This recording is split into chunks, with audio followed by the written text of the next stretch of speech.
Здравствуйте, уважаемые зрители! Я продолжаю встречаться с интересными людьми. Сегодня у меня в гостях интересный человек, достаточно известный в Республике Башкортостан. В прошлом начинал как один из руководителей молодежного движения «Единая Россия», это «Молодая гвардия». Потом один из организаторов, идейный русский националист, один из организаторов русских маршей в Уфе.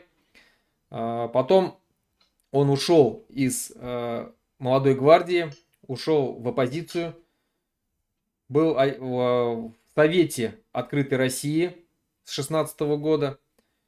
Также был одним из ведущих на радио «Эхо Москва» в Уфе. И впоследствии убежавший из России, получивший политическое убежище в Эстонии, Константин Чадлин. Костя, здравствуй. Да-да, подкорректируй, если что-то не так.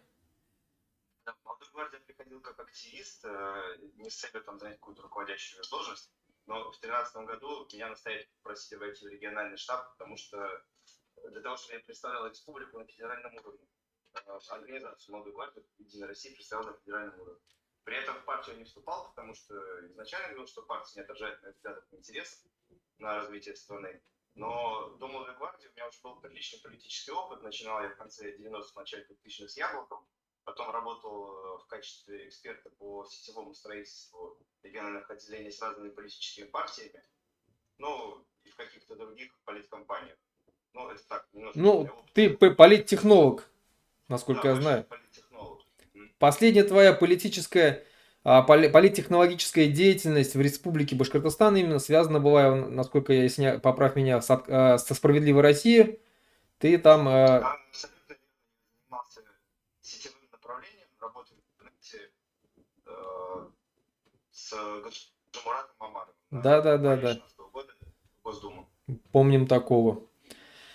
Да, Кость, вот интересная биография, интересные такие жизненные твои позиции, интересные жизненные взгляды. Вот у меня вопрос первый такой к тебе.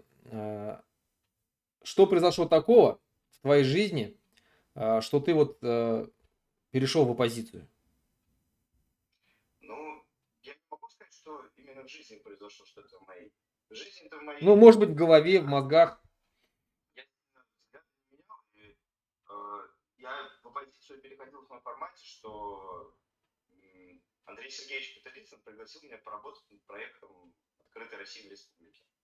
В это время уже из-за уголовного преследования в отношении меня, инспирированного силовиками и тогдашней администрации республики Хамитовской, естественно, мое взаимодействие с провластными организациями уже было свернуто. С некоторыми они хотели себя дискредитировать связями со мной.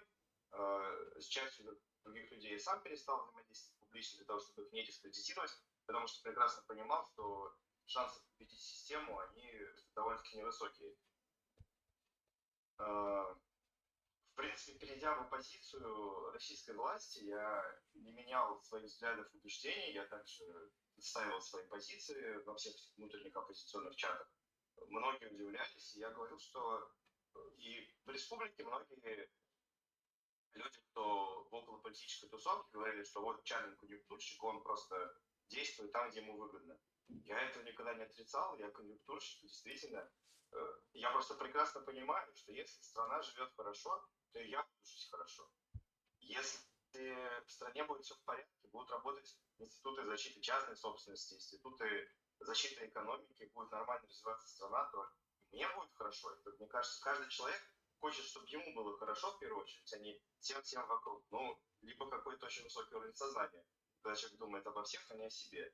Я в этом ничего страшного, плохого не вижу.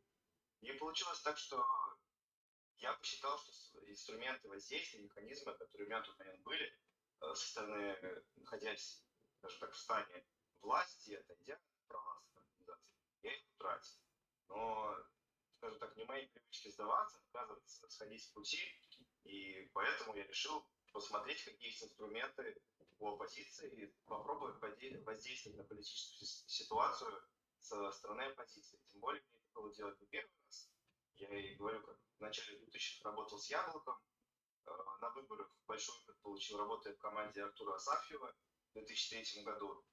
Потом, работая у Сергея Веремеенко в штабе, тоже получил колоссальнейший опыт по взаимодействию именно по наблюдению тоже со всей республикой. Поэтому, ну, это не первый опыт после позиции, но, Но, естественно, это было такое уже бесповоротное событие. Но что я хочу сказать, что я прекрасно понимаю, что со стороны оппозиции и в словах некоторых людей, кто обещал меня поддерживать, я имею в виду из-за оппозиционных людей на федеральном уровне, им было выгодно, чтобы я в республике сел. Поэтому они говорят, ты сядешь, все будет нормально, мы будем это все раскручивать, мы будем это пиарить. Но как бы мой план был другой, садиться я не собирался. Поэтому, собственно говоря, я из России сбежал, попавшись в страну. из тебя хотели сделать сакральную жертву? Ну, я не исключаю развитие событий, потому что, исходя из тех консультаций юридических, которых я получал от серьезных, известных адвокатов и юристов со стороны оппозиции, там все сводилось к тому, что придется посидеть. Ну, а вот ты говоришь, на тебя завели уголовное дело при Хамитове, да, получается. Хотя ты уже был тогда, ну, ты еще был тогда, получается, в молодой гвардии.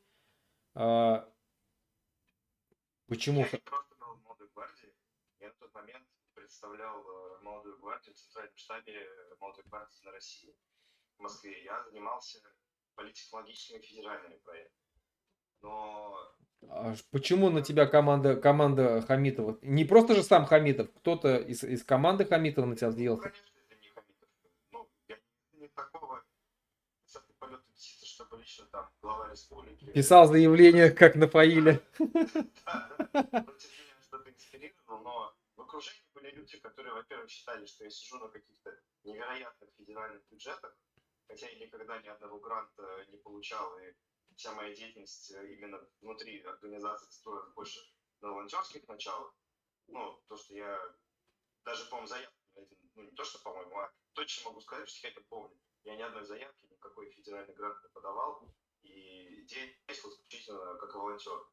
Но люди почему-то думали, что я там осваиваю какие-то гигантские гранты. Как они потом думали, что я там начал осваивать гранты Ходорковского, хотя к ним я тоже никакого отношения никогда не имел. Ну и, естественно, у силовиков я всегда был под головной болью, потому что деятельность молодой гвардии, она, то, чем я занимался, это выявление точек нелегальной продажи алкоголя, нелегальные горные заведения, подпольные казино. И моя позиция была принципиальна. Я даже зачастую случалось так, что люди из моей команды, они не уведомляли полицию о том, где будут проходить рейды. И потому что по республике я замечал, что в тех городах, районах, где ребята информируют полицию, они работают с нулевым результатом. Клубы в эти дни закрыты, оказывается, нелегальные горные заведения. Алкоголь какой-то контрафактный либо несовершеннолетним не продают. Ну, а если мы меняли маршрут и уведомляли об одних магазинах, а на самом деле заезжали в другие магазины, или в Уфе писали, что мы проведем в Калининском районе рейд по подпольному казино, а проводили в Орджоникидзевском районе, они оказывались открыты. Мне угрожали и машину женщину, слава богу, не сожгли. Я ее оставлял тогда на стоянке Единой России на Туле 17 в это время, чтобы ее не сожгли. Ну, скажем так, мне давали понять, что могут быть проблемы серьезные. И как раз из-за того, что мы по республике очень эффективно работали, я стал ездить по Уральскому федеральному округу, потому что и по Центральному федеральному округу, как два округа, которые находятся рядом. И там проводить с ребятами те же самые мероприятия по противодействию подпольному казино. И тогда уже пошли письма в республику, ну, я имею в виду в структуре МВД, стали на меня данные собирать. Благодаря тому, что я учился в институте права Башкирского государственного университета на юрфаке, у меня были связи и контакты с ребятами, которые работают в силовых органах.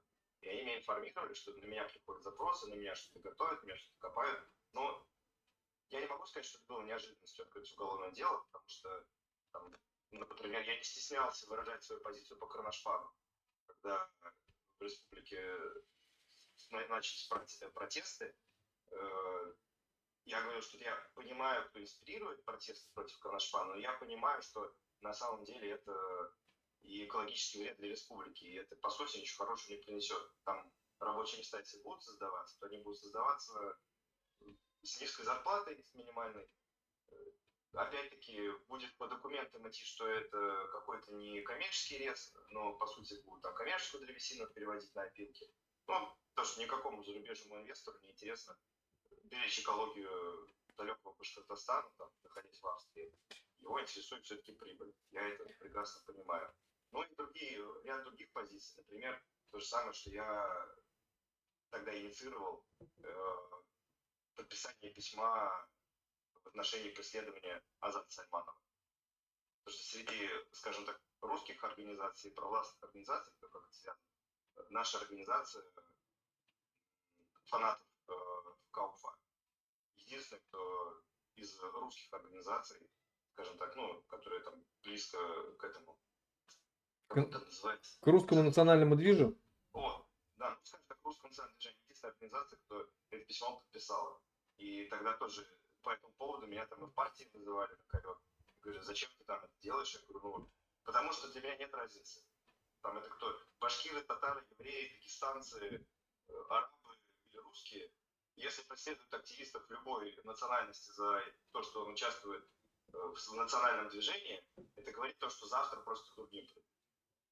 Ну, в принципе, так и было. И пришли же потом к Да. русским националистам, и вот в Кумертау, насколько я помню, там, да, Патриот разгромили.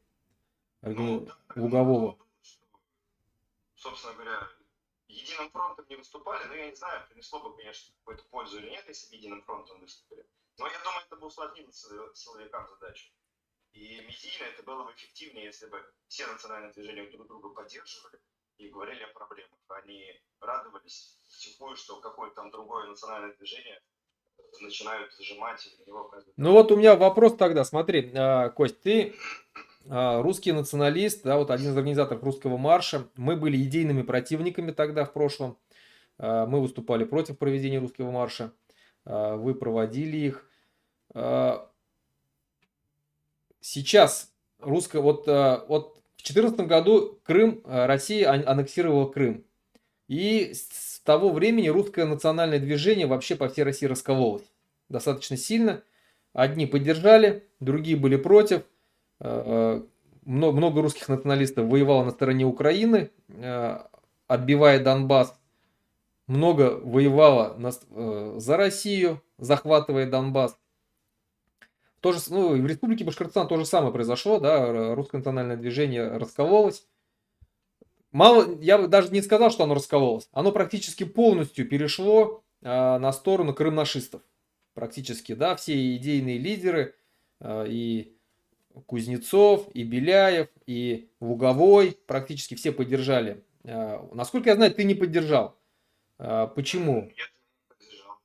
Но это, видишь, тоже такой тонкий вопрос. Дело в том, что в Крыму я находился лично до, скажем так, до аннексии, до оккупации Крыма.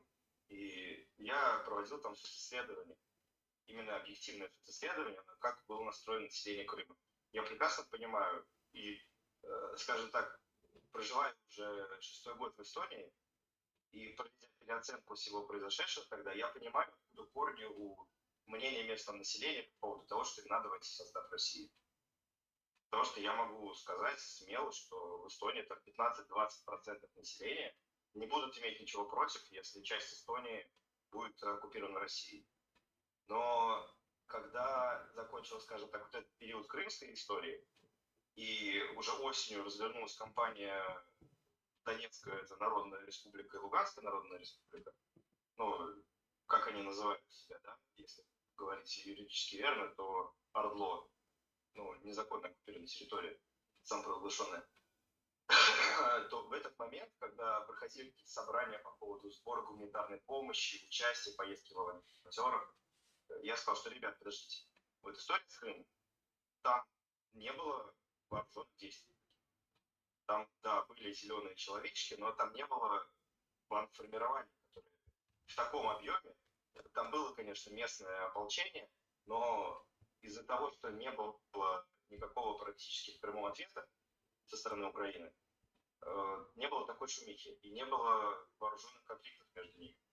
А когда уже пошел конкретный вооруженный конфликт в территории Донецкой и Луганской области, Я сказал, что понимаете, чисто юридически каждому, кто сегодня поддерживает, скидывается деньгами, либо едет туда волонтером, грозит поддержка и участие в незаконном воинском формировании.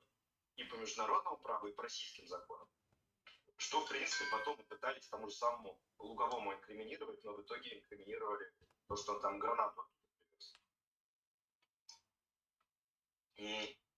Но на самом деле раскол до этого уже происходил в русском национальном движении в плане всей России, потому что, ну, скажем так, в правой движухе довольно-таки давно, еще, можно сказать, еще до выборов начал в этих кругах общаться.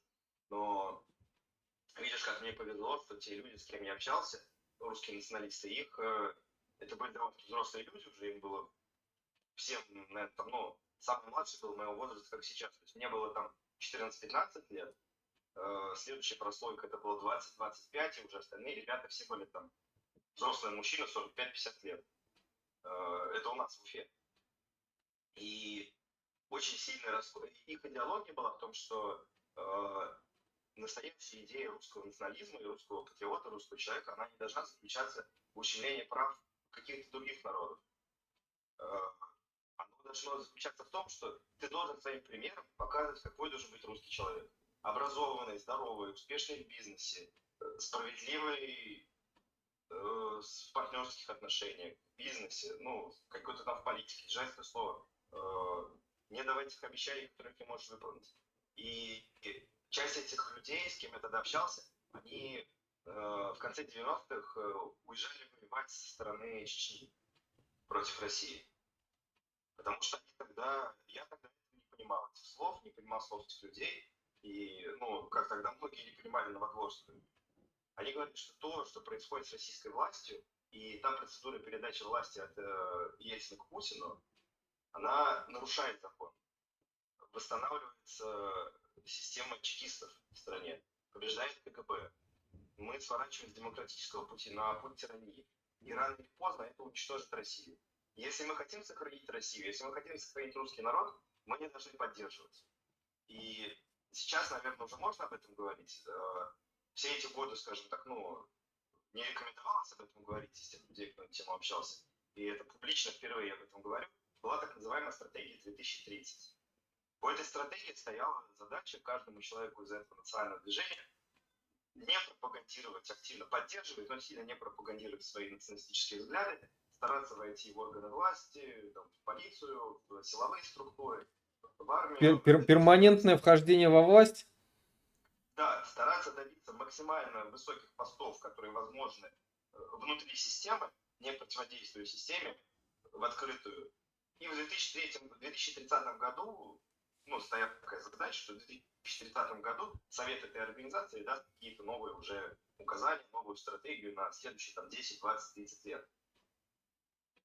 Насколько я знаю, ну, 85% тех людей, кто находился тогда там в Уфе, ну и было единицы, в основном по России, в Москве, они были вынуждены покинуть Россию. Потому что, ну, понятно, что в такой структуре организации часть людей отвалилась, часть людей стала работать на силовой аппарат.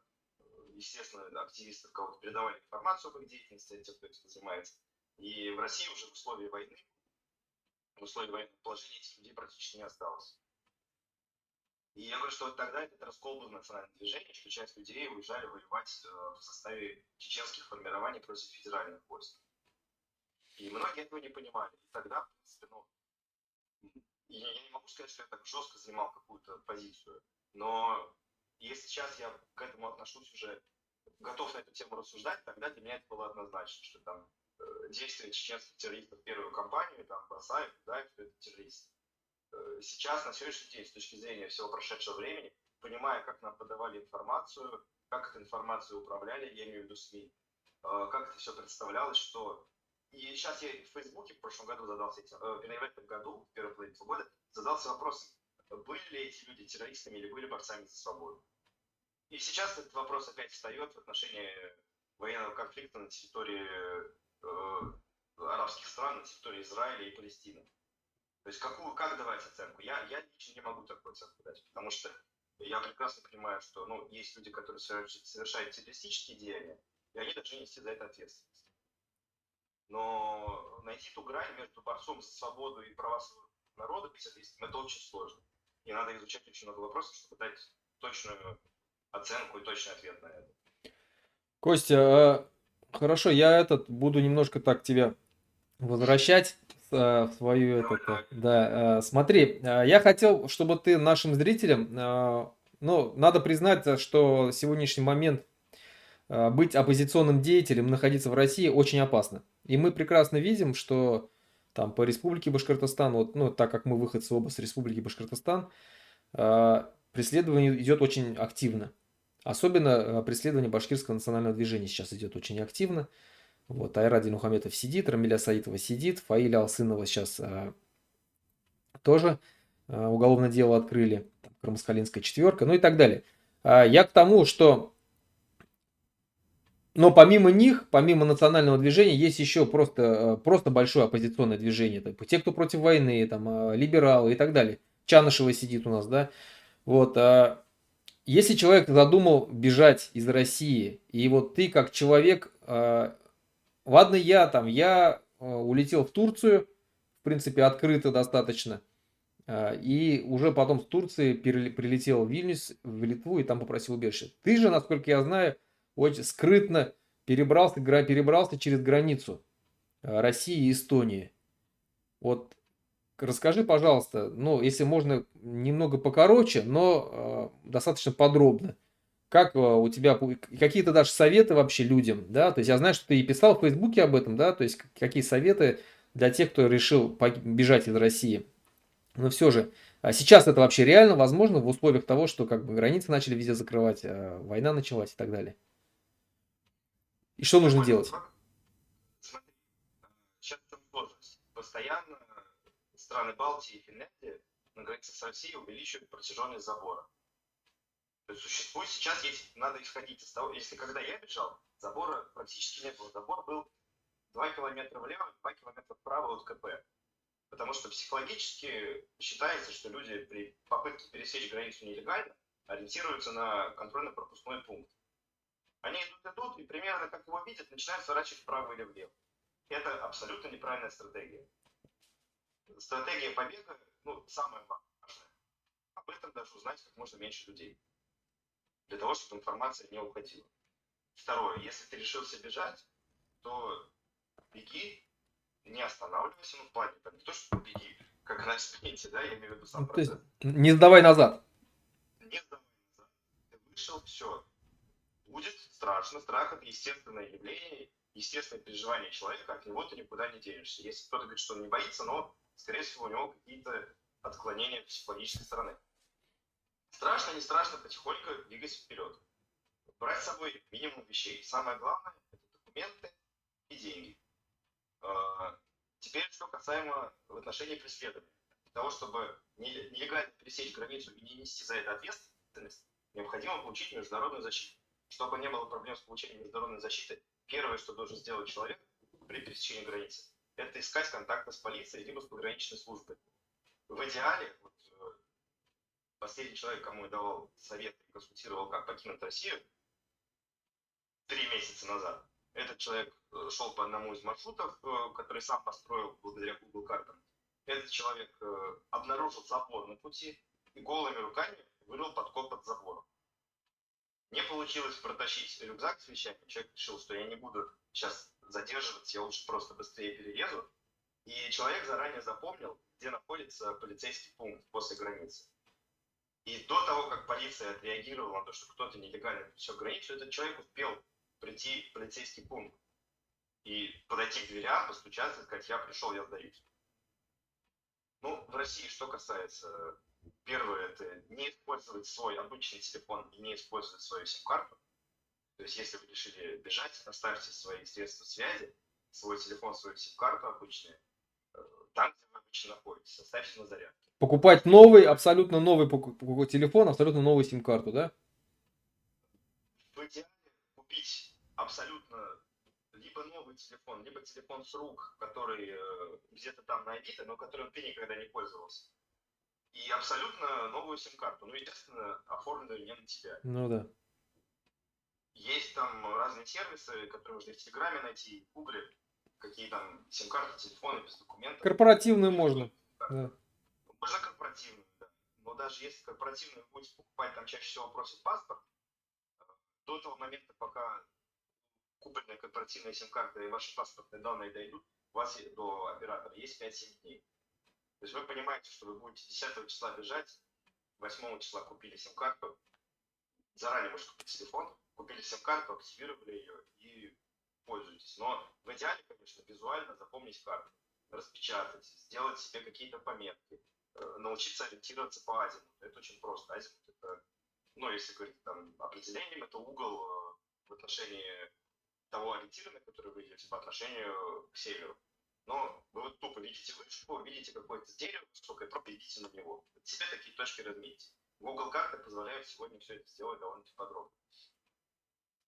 Ну и, собственно говоря, информация, которая будет подтверждать, что вас преследуют, что в отношении вас ведется какое-то преследование в Российской Федерации, либо в Беларуси, ну, чаще всего бегут сейчас из России и Беларуси, эти данные либо можете на флешке с собой взять, либо загрузить в облако. Но запишите физический пароль, чтобы его не потерять и не забыть в коем случае.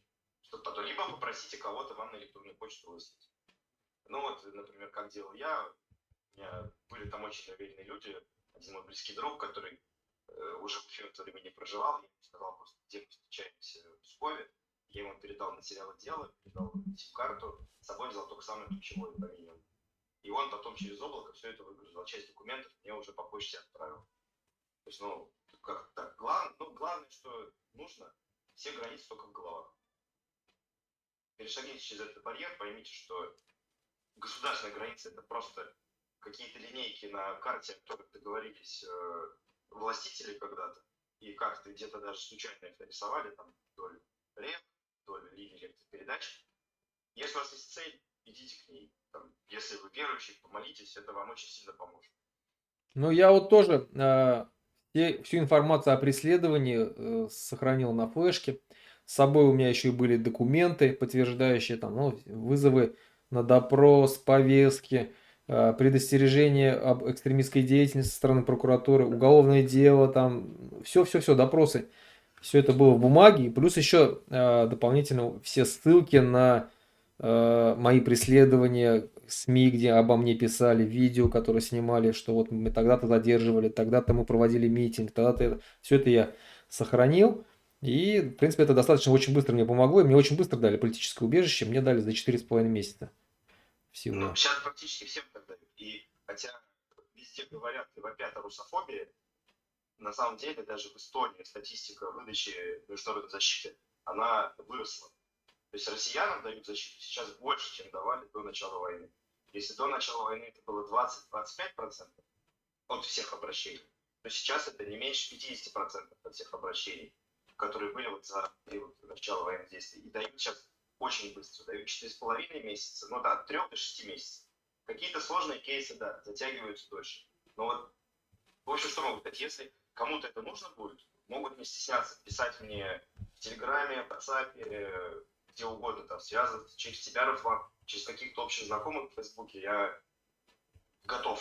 Сейчас меньше людей, кто обращается, но поэтому я готов максимально проконсультировать по всем вопросам. Начиная там, как сложить рюкзак, чтобы перелезть через забор, заканчивая, какие доказательства, в каком виде их предъявлять, чтобы получить защиту.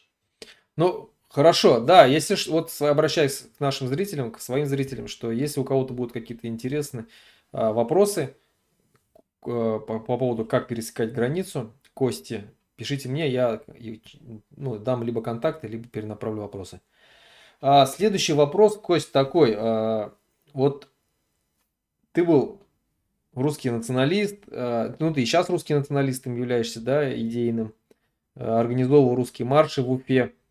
А сейчас ты поддержал Башкирский национально-политический центр, который выступил, в принципе, за независимость Республики Башкортостан. Почему?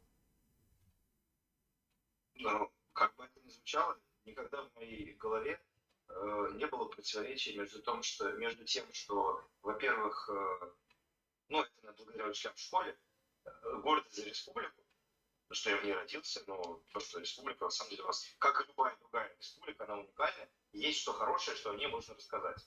каким-то людям там из других стран или других даже республик, областей в Российской Федерации, в России. Но позиция политического центра башкортостанского, она довольно-таки ясна и прозрачна. Когда у людей возникают какие-то вопросы, что все хотят заставить говорить на башкирском языке. Нам не нужна республика, в которой башкиры будут главенствующей расой, да, или нацией. Я говорю, так, подождите. Сначала давайте, я вижу по вашим вопросам, по вашим возмущениям, что вы не читали уставные документы. Прочитайте документы, там есть и ответ. Что там не говорится ни о какой там высшей башкирской расе. О том, что башкиры будут самыми главными. Господи, это построена вся база на современной, либеральной, не либеральной, такой, на демократической национальной основе. Не сильно отличается от той же Эстонии, не сильно отличается от Финляндии, не сильно отличается от Австрии и Германии. Позиция такая же. В Европе прекрасно живут множество народов, много национальностей и много стран. Каждый из них умудряется гордиться своей культурой, иметь приоритет своего национального языка, народа, который проживает на этой территории, и при этом соблюдаются права человека и права всех других людей. Грубо говоря, документы Башкирского национального центра, они не противоречат правам человека, не противоречат общим правам человека, каким-то частным правам человека. Поэтому я считаю, что любой русский человек, или татарин, любой человек другой национальности, там, чеченец, дагестанец, якут, который хочет проживать в республике и готов принять те законы, которые будут в республике, он себя будет чувствовать комфортно. Ну, вот... Подходя к этому вопросу, что смотри, вот надо, я считаю, это отдельно развернуть. Все-таки я скажу. Сейчас я понимаю, что Россия в том виде, в котором она на сегодняшний день есть, она не сможет долго существовать в историческом периоде. Рано или поздно нужны будут изменения. Без изменений просто совершенно нельзя. Если человек действительно желает что-то хорошего для тех же самых русских, вот я представитель, хоть у меня много крови тоже, но хоть я как представитель русского народа, ну как русский человек, не человек, которого уполномочен там от имени русский говорит, но я имею в виду как представитель. Я прекрасно понимаю, и я не хочу куда-то из Башкортостана уезжать, я прекрасно понимаю, что те изменения, о которых мы говорим, а это именно независимость Башкортостана реальная, она необходима для того, чтобы каждый человек в Башкортостане жил хорошо, чувствовал себя комфортно и процветал вместе со всей республикой, независимо от национальности. Поэтому изменения, которые должны произойти в той или иной форме, не знаю, там, распад страны, саморост страны, это какая-то декларация, после которой регионы получат право выйти из состава, либо крушение всей структуры, всей системы, после которой регион не то что получит право, а это будет единственный возможный вариант для национальных республик, каких-то отдельных областей существовать и жить. Когда не будет центральной государственной власти, это нужно будет сделать. И это исторический процесс. Неважно, хотим мы это, не хотим мы это, противимся мы этому. Оно случится. Это естественно. Если изучать историю всех империй, это рано или поздно происходит. Ну, то есть ты хочешь сказать, что Россия — это империя? Ну, конечно, Россия — это империя. Это же, все признаки империи есть. Это, в первую очередь, огромная территория. Во-вторых, это, по сути, нарушение условий договора федерального. То есть, да, Россия была федерация. По своим документам она отвечала тому, что она федерация. Но с каждым годом признаков федерации становится все меньше и меньше. Элементарно взять даже название президента республики, да? Что такого, господи, это же республика. Она подразумевает, что у нее будет президент. Мало того, я тебе добавлю, что в Конституции Российской Федерации указано, что республики — это государство. Так я говорю, что республика обладает всеми, по названию республика, она обладает всеми признаками государства. Она же не называется автономная область, она же не называется край. Это именно республика. Поэтому, когда говорят, что это государство, у которого мы запрещаем, чтобы там глава этой территории назывался президентом, по мне, так вообще это даже жители территории определять, как его назвать. Хоть там глав районом, как угодно, да, но это приоритет людей, кто проживает на территории, как называется человек. Потому что, надо учитывать культурные особенности. Ну вот смотри, Кость, либеральная оппозиция, точнее, московская оппозиция, я бы так сказал, потому что называть либеральной оппозицией у меня просто язык не поворачивается. Почему? Я называю ее псевдолиберально, потому что настоящий либерал, он, в принципе, за права и свободы всех, да, и в том числе, соответственно, он за права и свободы, за право нации на самоопределение, что мы, к сожалению, не видим у сегодняшней так называемой либеральной оппозиции. Но они выступают против развала России, они говорят, что они верят в прекрасную Россию будущего. Вот как ты считаешь, это реально вообще вот то, о чем они говорят, то, что они предполагают, то есть смена Путина, приход к власти условный Ходорковский, условный Навальный, побольше дать полномочий регионам, и все будет хорошо.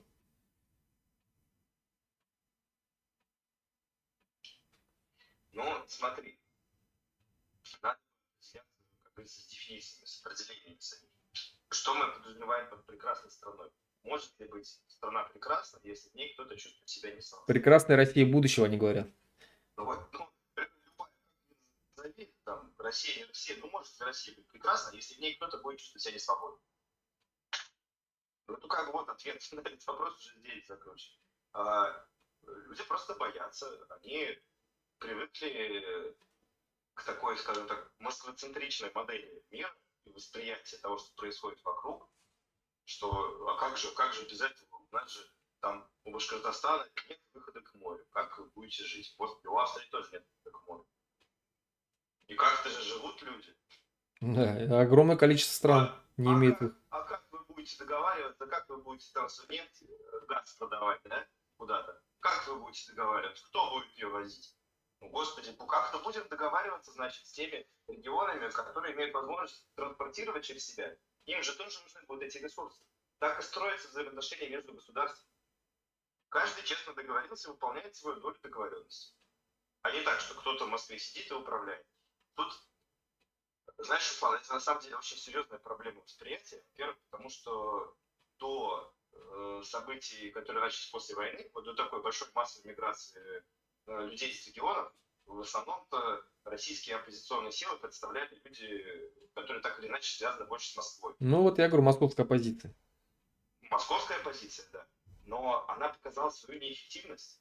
То есть люди свалили из России довольно-таки давно, но они кроме как обеспечением себя и своей безопасности, каких-то своих интересов, они не занимались ничем, не занимались выстраиванием связи, контактов с представителями других стран, с гражданским обществом.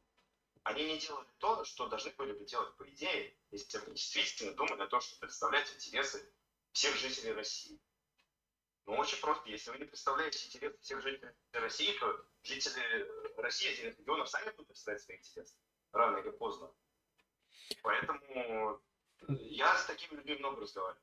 И с ними разговаривать, ну, пока, мне кажется, бесполезно. Они не понимают того, что почему это надо сделать. Они не понимают, что это следующий этап эволюционного развития. И если его не проходить эволюционно, остается только второй путь. Это революционно. Если он говорит, начнется кровопролитие, господи, если вы не захотите отпускать какие-то регионы и будете водить туда армию, то, конечно, кровопролитие начнется. И не факт, что это у регионов получится. Потому что это, ну, довольно-таки непростое дело там противостоять централизованной системе. Но рано или поздно это случится. Я еще повторюсь, это исторический процесс. И для того, чтобы сохранить как можно больше людей живыми, избежать кровопролития и как можно быстрее пройти, нужно об этом говорить, нужно проговаривать, нужно вырабатывать механизмы и о чем-то договариваться. Не так, что нет, этого никогда не произойдет, мы должны это обсуждать. Боятся обсуждать. Да, мы должны обсуждать возможности. Это случится там, не знаю, через 5, 10, 3 года, 1 год, через 20, 30 лет. Но должен быть какой-то задел. Для того, чтобы понимать, как себя в этой ситуации вести. Вот смотри, Костя, если взять население Республики Башкортостан, то у нас, насколько ты знаешь, не мононациональная республика, как в Чечне, где 90 с лишним 7% чеченцев живут. У нас в Республике Башкортостан 3 крупных народа. Самый крупный из них это русский, потом идут башкиры, потом идут татары, да, ну и там по 100 тысяч чувашей, 100 тысяч марийцев и другие народы. Ну, там новая перепись, она, конечно, там дает поменьше чуть-чуть марийцам и чувашам, но не так важно. Факт в том, что есть достаточно много разные народы, и их достаточно много живет. Насколько я знаю, к независимости готовы башкиры, в большей степени поддерживают, татары. Татары больше поддерживают, скорее всего, скорее не то, что независимость Башкортостана, они поддерживают независимость Татарстана своего, хотя живут здесь, в республике Башкортостан. Но они прекрасно понимают, что без независимого Башкортостана не будет независимого Татарстана. Так же, как и не будет независимого Башкортостана без Татарстана. Но вот практически 100%, но там не за исключением какого-то малого процента, ну там 90% русских против независимости. Вот как ты думаешь, почему? Какие страхи у них? Я думаю, знаешь, какой? Основной страх это все-таки языковой. Другой, ну, языковой боятся то, что, ну, наверное, ни для кого секретом не будет, что когда после распада Советского Союза происходили этнические конфликты там же на Кавказе, в той же самой Молдове, вот как я недавно в Фейсбуке писал, что там, когда мне было 5-6 лет, меня молдаване, там, взрослые, кинули камень, попали мне в лоб. Ну, я дописал пост для тех, кто не читал, я говорю, многие свои языки, наверное, читали, что в итоге у меня нет никаких претензий к этим людям, потому что я понимаю, что если мы будем ненавистью отвечать на ненависть, мы будем только плодить это зло больше, чем его может быть. Нужно переходить к диалогу в этих вопросах. Люди боятся, что, возможно, русские будут притеснять. Боятся, что заставят учить башкирский язык. Я могу сказать, что это понятно, все идет от воспитания, идет от школы, идет от семьи. Потому что вот, Эстония 30 лет независимости. Да, вот И как раз вместе, расскажи про Эстонию. Ты живешь в Эстонии, я живу в Литве. да, Вот у меня прекрасный пример того, как все живущие учат литовский язык, и никто не говорит, а ну, вот в Эстонии не все учат эстонский язык. А некоторые, даже если знают эстонский язык, они принципиально говорят на русском. А если они не могут на русском получить какой-то сервис, они переходят на английский. Но на эстонский переходят в самую последнюю очередь. Потому что действует советский ресентимент. ну, Они считают, а у что молодого поколения? они считают себя гражданами Советского Союза до сих пор. А молодое поколение? Молодое поколение, если брать поколение до 20, то, скорее всего, только единицы на себе такое чувствуют. То, что большинство, я, конечно, это не мой круг общения, но так или иначе я с кем-то общаюсь, там, ну, с ребятами возраста, там, скажем так, до 25 лет. И у них такого нет. Они общаются свободно. Если это русскоязычная семья, они говорят на русском, английском, эстонском. То Если это есть, эстоноязычная семья, скорее всего, он будет говорить на английском, на эстонском и на финском. получается, молодежь, русская молодежь в Эстонии свободно владеет эстонским языком. Да, практически, я могу сказать, что большинство свободно владеет эстонским языком. Потому что, Это результат чего? Это результат того, что в школах преподают эстонский язык. Правильно же? смотри, во-первых, в школах преподавать это одно дело. Во-вторых, сама среда. Да. То есть все общение с государством, оно у людей проходит на эстонском языке. Но по закону о местном самоуправлении, если в местном самоуправлении покупает более 50% какой-то нации, определенно, неважно, там, русские или татары, или пусть там, не знаю, китайцы, так случилось вдруг, то они имеют право обращаться в госорган на своем родном языке, Мгм. на территории компактного проживания. Но в уровне на общение с государством все равно нужно будет общаться на эстонском. И если проблема только моего поколения, там, те, кто 35-45, вот этот возраст, у них, да, во-первых, не было такой методики преподавания нормальной. Потому что методика каждый год меняется. Все равно что-то новое привносит. И у тех, кто помладше, ну, кто до 25 лет, кто до 20, они практически все на эстонском говорят. Для них нет проблемы в этом. И даже, знаешь, те принципиальные люди, кто говорят на русском, ну, уже ближе к моему возрасту, не говорят на эстонском, по работе, когда они оказываются в такой ситуации, что ну кроме как эстонского уже никак, то они переходят на эстонский. Ну, потому что ему элементарно, чтобы выполнить свою работу, там приехал курьер, ему ответить на какие-то вопросы, придется говорить по-эстонски, потому что курьер может русского языка не знать. Я скажу так, что в Литве практически то же самое, но условно, что русскоязычное население, оно в большей степени владеет литовским языком, и взрослые то же самое. Практически все, мало кто из русских, которые прожили здесь много-много лет, я знаю там только единичные случаи, которые не владеют литовским языком. Практически все владеют литовским языком. Старшее поколение двухязычное и русскоязычное, литовскоязычное. Молодое поколение трехязычное. Это и английский, и русский, и литовский. Поэтому как бы это говорит о чем? Это говорит о том, что при грамотном подходе, при грамотном методике, как ты говоришь, да, преподавания языка и при неукоснительном соблюдении, то есть госорганами, то есть все переведение всех на государственный язык той республики, национальной республики, где проживает, то все равно рано или поздно население перейдет на язык. Да, рано или поздно Так языки спасаются. Потому что вот я знаю, что литовский язык за пределами Литвы никому не нужен. Так же, как и эстонский язык за пределами Эстонии никому не нужен. Абсолютно. Это маленькая республика. Кстати, когда говорят, что там Башкортостан не сможет, как это маленькая республика, как она там маленький народ, но эстонцев меньше, чем башкир. Насколько я не ошибаюсь, там 900 тысяч их проживает. Ну, 900 тысяч эстонцев в мире. В мире. А в самой республике еще меньше. 750. 750. Может быть, там 900 это от силы, знаешь, Ну. если там по последней переписи выяснится, что эстонцы очень активно размножались, то, может быть, там, ну, я говорю, по всему миру 950 миллионов там наберется. Вот. Так, в Эстонии, да, постоянно проживает где-то на 750-700 тысяч. Башкир по миру 2 миллиона, в самой республике 1 700 000. 1 300 000. То есть, ну, явно же больше, да, то есть, как бы, и эстонцы прекрасно показывают и уровень развития страны своей, и свой язык смогли сохранить, развить и так далее. А следующий вопрос. Вот Русская Республика.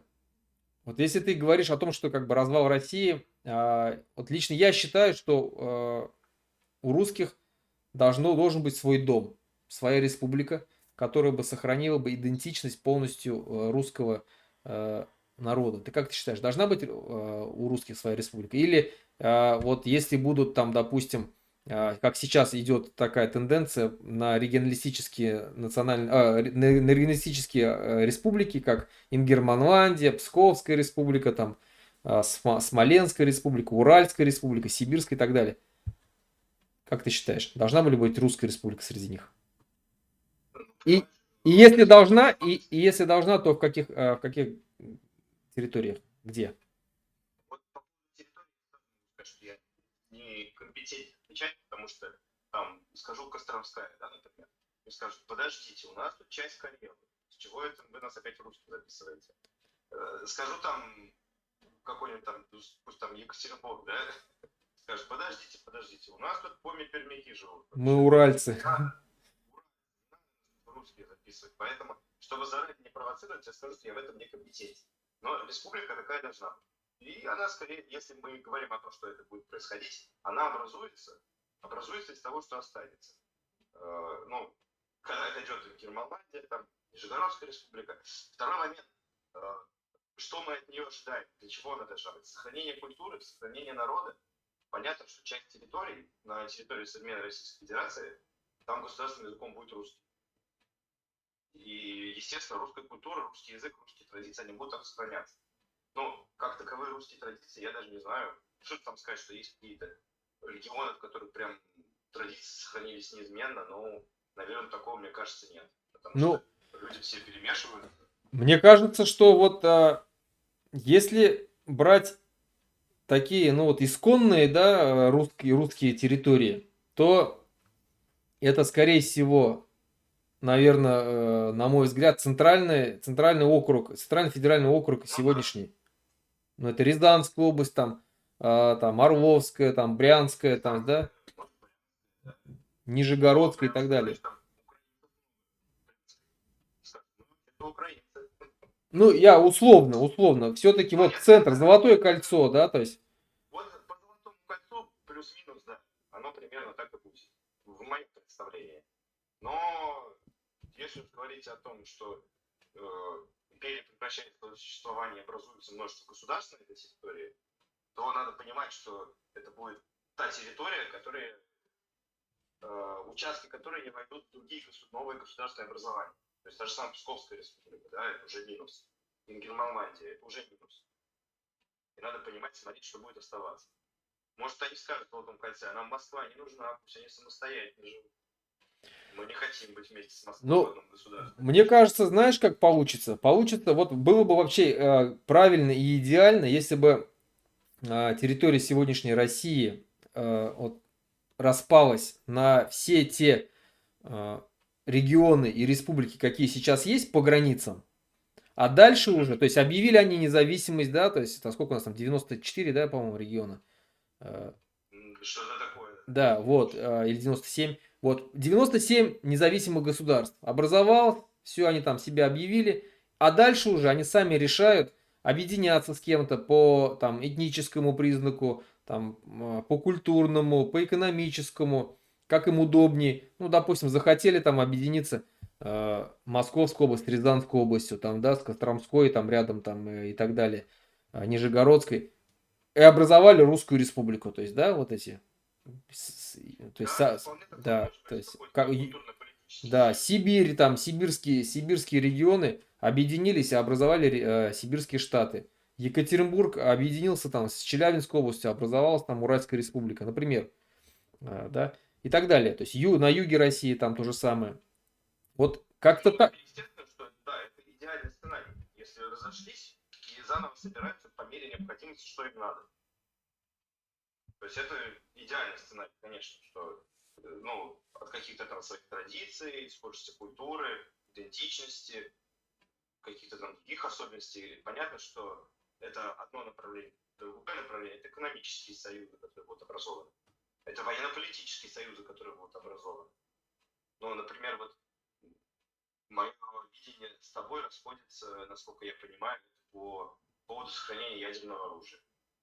Мгм. Я считаю, что отказываться от него не стоит, а необходимо вводить в компетенцию как раз какого-нибудь военно-политического союза нового, который будет образован, с распределением полномочий по его применению. Ну, там, например, единогласное голосование, да, или какое-то там квалифицированное большинство, при каких, ну, выработка общей доктрины, когда можно применять. Потом тот же самый оборонный союз. Понятно, что оборонный союз, он эффективнее, чем содержание своей самостоятельной армии. Но я могу сказать, я не военный эксперт, поэтому у меня тут только такие поверхностные идеи и видения на этот вопрос. Мгм. Вот, ну а как ты вообще смотришь на будущий Башкортостан? Вот представим, что Башкортостан стал независимым, насколько он будет жизнеспособным в экономическом плане, в политическом, насколько готов Башкортостан и жители его, элита его, экономика его к независимости? Как ты считаешь? Надо понимать, что политика это, ну, я исхожу из того, что политика это настройка над экономикой. У Башкортостана есть все перспективы, ну, грубо говоря, если мы завтра берем и отрезаем Башкортостан от всего вокруг, открываем дороги, перекрываем электросети и берем Башкортостан в вакууме, как теоретическое явление, то Башкортостан сможет выжить, потому что в Башкортостане все есть. Есть где добывать электричество, есть природные ископаемые, есть источник топлива, есть плодородные земли, есть агрокомплексы, которые могут функционировать. Ну, могу сказать, что Башкортостан самостоятельно может выживать, без других регионов. Ну, если вот брать вот так, прям, что вот один Башкортостан остался, и никого на свете больше нет. И башкирскому народу и другим народам, которые проживают, выпала честь восстановить человеческую цивилизацию. То Башкортостан выживет. Ну, это, я в этом не сомневаюсь. Понятно, что Башкортостан в силу своих традиций, наверное, будет уходить в союзы с тюркскими народами. Это, естественно, контакт с Турцией, это контакт с какими-то арабскими С странами. Казахстаном больше, наверное, со Средней Азии, скорее С всего. Казахстаном схожесть традиций, общие корни. Там только вопрос немножко с Приморской областью решить, да, с перешейком. Кувандыкский коридор. Да, да, да, да. И, собственно говоря, вот вопрос решен. Поэтому я считаю, что проблем не будет. К тому же у Башкортостана, я не знаю, сейчас уже нет, но даже было свое внешнеэкономическое торговое представительство, что Да. пока как бы есть зачатки международных экономических отношений, которые остается возродить, а не строить их с нуля. Потом уникальные природные ресурсы, та же самая сода, это выход на международный рынок, это большая доля мирового. М. А вот Не знаю, сода в обмен на технологии, программа, например, да. предприятия, которые ушли из республики, которые увели из республики, Башнефть, Салаватнефтеоргсинтез, да, там наши ЗУРА, УГМК, там вот эти вот, которые сейчас там рудники разрабатывают. Если это все, реально ли это все будет вернуть с распадом России, то есть в Республику Башкортостан, и что с ними нужно сделать будет? То есть национализировать или что вообще, как ты считаешь? Ну вот тут видишь, такой очень тонкий вопрос. Как юрист, как сторонник защиты частной собственности, я занимаю позицию, что то, что уже приватизировано, очень щепетильно надо подходить к этому вопросу, чтобы это национализировать. Но как человек, который понимает, как все это проводилось, и, как говорится, не спрашивайте, да, там, миллионера, его первым миллионом, как он заработал, то придется спросить, как были заработаны те миллионы, на которые изначально все приватизировалось.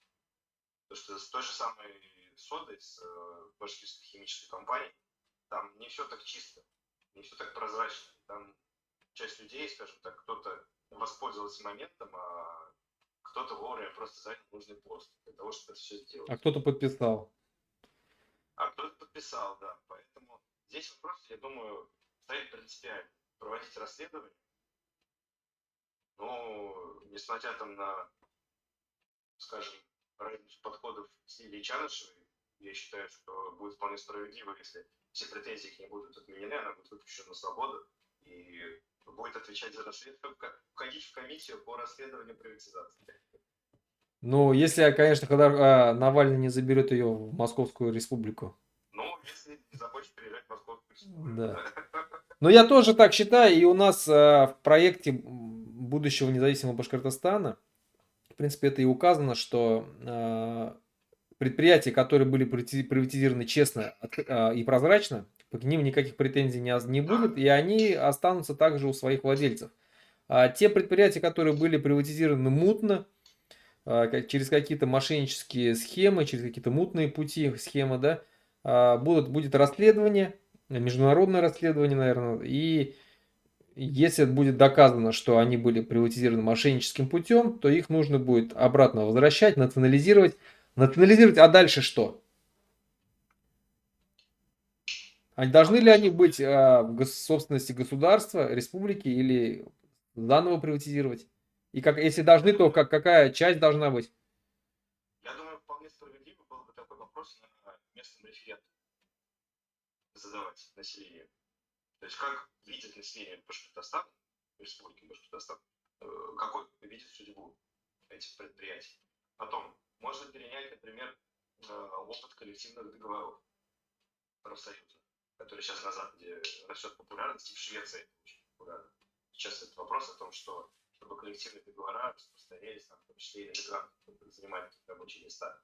То есть создается типовой договор с типовыми условиями, по которому работники защищены. У них гарантирован рост заработной платы, гарантирована социалка. И даже если предприятие какое-то крупное государственное приватизирует частник, ну, проходит процесс приватизации, этот частник не творит там, что хочет. А он выполняет тот договор, те экономические условия. Здесь будет стоять вопрос, какую модель взаимодействия жители, граждане Башкортостана выберут с этими собственниками. Можно рассмотреть опыт Норвегии по созданию государственного фонда, который будет отчисляться прибыль этих предприятий, ну, скажем так, стратегических отраслей, из которого будет формироваться пенсия. Ну, будущие пенсионеры, граждан Башкортостана. Можно сказать, там такие же условия, как в Норвегии. 8 лет ты отработал на любом предприятии в Норвегии, и ты имеешь право получать государственную пенсию, если ты платил отчисления. Поэтому здесь очень много вариантов. Понятно, что современный рынок, современные условия показывают, что самое эффективное – это частная собственность. Но надо понимать, готово ли наше общество к такой частной собственности, которая будет социально ответственность у собственника, у предпринимателя перед населением, перед регионом, перед природой, перед будущими поколениями. Потому что, ну, например, в Эстонии есть возможность добывать сланцевый газ. Но его очень сильно тормозят из-за того, что говорят, что это скажется на природе нашей страны. И мы там готовы жертвовать уровнем жизни, платить больше за электроэнергию, за доставку на следующий день, там, например, в Финляндии, или за тот же газ покупать где-то, но не добывать с собой, для того, чтобы сберечь ресурсы на будущее, для того, чтобы это не сказывалось на экологии, потому что страна маленькая, понятно, 400 километров, если ты будешь где-то добывать, у тебя это там 100 километров, какая-то зона, где будет оказываться влияние в производство, ну, у тебя на 3 страны перекрыты этим негативным влиянием. Башкортостан побольше, конечно, Эстонии, но все равно это же вопрос сохранения природных ресурсов, уважения к той земле, на которой ты живешь. Ну вот я читал про индейцев в Северной Америке, когда нам представители там тоже самых московской оппозиции, да, так называемых, говорят о том, что вот посмотрите там на как в Северной Америке из индейцев всех там вырезали, и, ну, в общем, приводит пример, да, что вот мы не колонизировали вас, а вот посмотрите на Америку, они там колонизировали их. Но я вот сейчас начал изучать этот вопрос вообще, положение сегодняшнее индейцев в Северной Америке. И я скажу так, что сегодня они проживают там, в своих резервациях. У них есть свои правительства, которые не подчиняются правительствам Соединенных Штатов Америки, Да, абсолютно. У них свои законы там. И им само правительство очень выплачивает очень много денег, да, компенсации, скажем так, за прошлое преследование. Плюс за те земли, которые сейчас заняло вообще американское правительство, бывшие земли, они же все эти земли были индейцев, платят компенсацию. И вот самое важное, вот что вот особенно очень важно для наших жителей Зауралья, которые сейчас борются, скажем так, с недобросовестными вот этими вот компаниями по разработке там меди, золота и так далее, золотодобывающих компаний.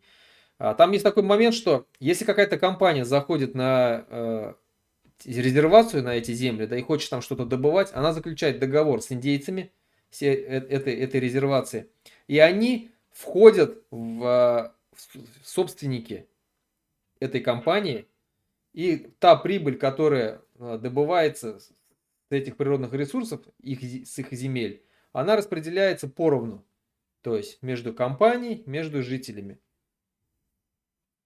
ну это хороший опыт, да. В принципе, вот очень такой вот действительно хороший пример. Ну вот тут, знаешь, еще, я вот даже, я же больше все-таки по своим убеждениям, взглядам к правой части спектра политического отношусь. Но меня удивляет, когда люди такого же там взгляда, как я, право, ну, например, та же самая Юлия Латынина, да, вот у нее один из последних эфиров был, не помню, к сожалению, фамилию, с экспертом по деколонизации, и они рассказывают, что колонии на самом деле получали больше от метрополии, чем они давали обратно. Но за исключением частных случаев, что некоторые люди из метрополии на этом строили свой бизнес и зарабатывали. И тут у меня появляется вопрос, хоть я и говорю, хоть я и больше прав взгляд придерживаюсь, у меня появляется вопрос, хорошо, если вы признаете, что метрополия обеспечивала за счет своих ресурсов рост благосостояния отдельно взятых лиц, то это просто вопрос государственной коррупции. Когда та же самая Англия, или Нидерланды, или Франция, да, они тратили больше государственных денег, чем получали обратно, но частник, который был из метрополии, приезжал и получал доходы от колонии, он-то никуда не делся, он-то свой капитал заработал, он-то свой капитал сколотил. И сохранил. И сохранил, да. А теперь, как он нужно жить. Ну, грубо говоря, да, какие-то там мировые кланы и фамилии известные, например. Не хочу там в конспирологию уходить, но это же по факту есть. Есть же шутка, что почему в Египте остались пирамиды? Потому что их не могли англичане вывести, такого корабля не было, на который можно было загрузить и вывести. Ну вот это же так и есть, шутка шуткой, а по сути так оно и есть. И говорится о том, что Российская империя достаточно колонизировала народы на территории современной Российской империи. Но мы же вас не вырезали, мы же вас не травили. Ну как не вырезали? Как не травили? Вырезали так же все это делалось огнем и мечом. Понятно, что есть исторические процессы, есть от империи свои плюсы.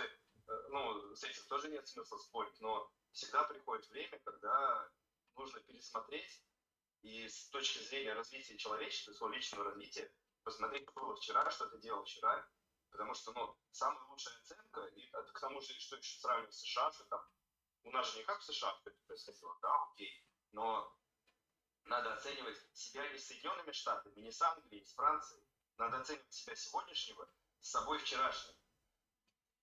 Но Надо смотреть, как меняется с точки зрения страны, что нужно признавать свои ошибки, где были перегибы и убийства, и геноциды народов. И это нужно признавать. но Нужно если сравнивать, вместе дальше жить. если, как ты говоришь, мы не, вот если как бы они говорят, что мы не так, как поступали, как с индейцами Северной Америки, ну тут можно привести массу примеров. Если с общей частью населения такого, возможно, не было, но если вот брать отношение к Казанскому ханству, да, но его полностью захватили, Ну, вырезали. конечно. Брать нагайцев, как их практически полностью там вырезали, из как там практически там миллионного населения осталось сейчас сегодня их там 150 тысяч. Сибирь, да, то есть как захватывали. Ну, Кавказ как захватывали. То есть, ну, масса примеров, то есть того, как все это происходило. То есть нельзя говорить, что проходило, ну, башкиры голодоморы устраивали, да, то есть в советское время народы выселяли там, да, депортация целых народов было, но это тоже негуманно, я вот так скажу. Нет, ну просто у каждой власти, каждая какие методы у них эффективны, и как это делать более эффективно. И это делали без оглядки на какие-то права человека и на интересы этих народов. Ну, в интересах империи. Это, ну, исторический процесс, это нужно признавать и говорить, что это было. Да, вот я считаю, что вообще отношения многих народов России сегодня, Российской Федерации, с русскими именно, достаточно не очень хорошие, если из-за исторических обид. Вот есть претензии, как бы нет, в принципе, жить можно хорошо везде, во всех, но есть исторические какие-то моменты, которые постоянно будут вспоминать друг другу и говорить.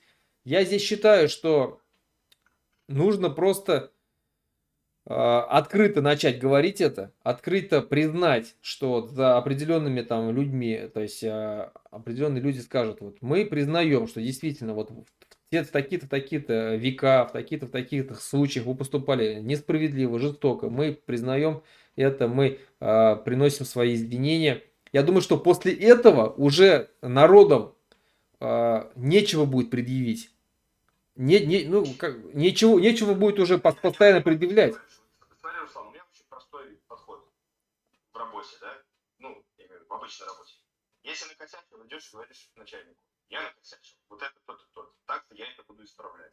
И после этого ни один начальник не имеет морального права тебе за это предъявлять. Вот он в этот момент конкретно, когда ты сказал, что я так-то готов это исправить, да, там, ну, выйти в неурочное это исправить, да, переделать. Там, сломал инструмент по своей дурости, компенсировать, купить инструмент, там, счет зарплаты, да, готов. Ну, какой-то здоровый человек тебе будет после этого говорить, а вот ты тогда вот то-то сделал, ну, ты Но это моральное право не имеешь что говорить. Поэтому только через примирение. Это нужно проговаривать, обсуждать. Ну, например, в Эстонии тоже есть свои, скажем так, неприятные пятна в истории. Тот же самый Холокост, который в Эстонии проводился. Концлагеря в Эстонии были, и расстрелы были евреев здесь. И прекрасно в Эстонии есть территория, где находился Клога, где находился концлагерь, куда любой может приехать, там есть списки людей, кто там пострадал. В обществе проведена на эту тему рефлексия, и есть примирение на эту тему. Все понимают, что бывали разные периоды. Ответственные лица понесли наказание. Но нужно это говорить, не нужно закрывать глаза и говорить, такого не было. Да, ой, а у нас это было не так ужасно, как в Америке. А вот у вас, а вот вы, да? А мы негров не вешали там, да? Да, да. Ну, я согласен, да, потому что если нету примирения, постоянные потом обиды будут возникать. Но оно Если... будет постоянно всплывать, да, конечно. И в Республике Башкортостан, я считаю, тоже надо будет, когда будет независимый Башкортостан, я думаю, что нужно будет обязательно создать и комиссию, и историков пригласить, и представителей, и лидеров общественного мнения, и общественных деятелей различных, создать целую комиссию и действительно проговорить наши исторические какие-то пятна, исторические обиды, все это обсудить, примириться. И я думаю, что после этого можно будет строить уже действительно нормальный Естественно, Башкортостан. не только исторические обиды там, и какие-то действия властей, но те же самые испытания ядерных взрывов, которые там рядом с сама подземные взрывы проводили, это же тоже последствия деятельности империи. Конечно. Мне кажется, там особо население Башкортостана не спрашивали, а вы тут не против будет, что мы вырыем яму, да, и взорвем там ядерный снаряд? Это тоже нужно давать этому юридическую правовую оценку и моральную оценку, и находить какое-то общее решение. Очень. И вот вся эта проблема в том, что чем дольше это не делается, тем больше это копится, и больше это будет проблем. И тяжелее это будет сделать в следующем поколении. А Да. рано или поздно это делать придется. Это просто перекладывание ответственности с себя сегодняшнего на своих внуков, правнуков. А внуки будут говорить, а мы не виноваты, это наши там деды делали, да? Ну да. Вот, а поэтому и нужно найти себе силу воли, чтобы действительно признать ошибки своих там предков. Кость, заканчиваю. Вот я как бы у меня осталось последние два вопроса. Сегодняшняя ситуация в Республике Башкортостан. Ты следишь вообще за ней? Ну, конечно, слежу. Я же не остался. Да. Как вот ты оценишь вообще правление Хабирова? Видишь, какой интересный момент. Я вот езжу по Европе, и, как и ты, тоже общаюсь на разных форумах, мероприятиях, но по некоторым вопросам я еще консультирую некоторых политических деятелей европейских, кто интересуется Россией. И некоторые из них, не один человек, некоторые из них, говорили, что не следят за Башкортостаном, и следят непосредственно за Хабировым. Что для них он является очень интересной личностью. В То есть они чем? там в курсе, некоторые из них даже настолько детально в курсе, что он там работал с Муртазой Губайдуловичем, что он переезжал в Москву, что он там занимался какими проектами. То есть глубина знаний очень высокая. И некоторые из них говорят, что готовы делать в него ставку как-то партнером по переговорам. Но при этом у всех есть понимание, что он не меньший солдат Путина, чем Кадыров на сегодняшний день. И все говорят, что понятно, что он выполняет строго федеральную программу, без какого-либо отклонения вправо-влево. И что все, что происходит, естественно, все диктуется из Москвы, что своей личной политической воли сегодня не проявляет. Подожди, но я с тобой тут не согласен. Вот если взять какого-нибудь губернатора там Брянской области, оценку людей, которые, с кем я общался. но мы-то с тобой же видим, что вот если взять какого-то губернатора там Брянской области, ну или там Мариэл простой, да, там у них нету, они не проявляют вот такого, знаешь, рвения, там создавать там добробаты, там, да, отправлять там тоннами гуманитарную помощь, там, проводить какие-то агитационные работы здесь в самой республике, митинги там и так далее в поддержку всего этого. А Хабиров же это как бы здесь вообще выделяется очень сильно этим. Вот я и говорю, что он чуть не больше солдат Путина, чем Кадыров на сегодняшний день. Потому что, ну, если со стороны Кадырова там какие-то высказывания были больше, скажем так, про-чеченские, да, потому что там не пускают каких-то силовиков к себе, там, кто там приедет из Москвы, ну, там будет стрелять на улице этих, да, там, сотрудников без согласования, то, мне кажется, Хабиров без согласования готов выполнять команды московских силовиков. Ну, если там с АП это будет согласовано. А вот как ты смотришь, считаешь, если вот представим, что наступил развал России, вот произошел этот час X, будет ли Хабиров захватывать власть в республике, опираясь на вот эти самые добровольческие батальоны, там, на местные силы МВД, и так далее. То есть будет ли он пытаться остаться у власти, бороться за Ну, власть? Руслан, имея ресурс, его не использовать, это же глупо. Поэтому вопрос выживания, я думаю, что будет. Ну а как ты считаешь, вот на эти добровольческие батальоны вообще стоит полагаться? То есть это надежная сила? Вот представь, что они вернулись с Украины.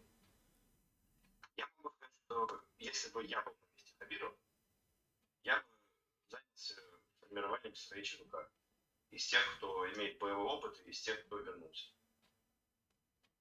Не на все батальоны целиком, а ну, какой-то конкретный костяк, потому что, ну, надо прекрасно понимать, какие задачи существуют. У тех, кто, например, будет стараться получить власть, у них будет задача захватить и удержать.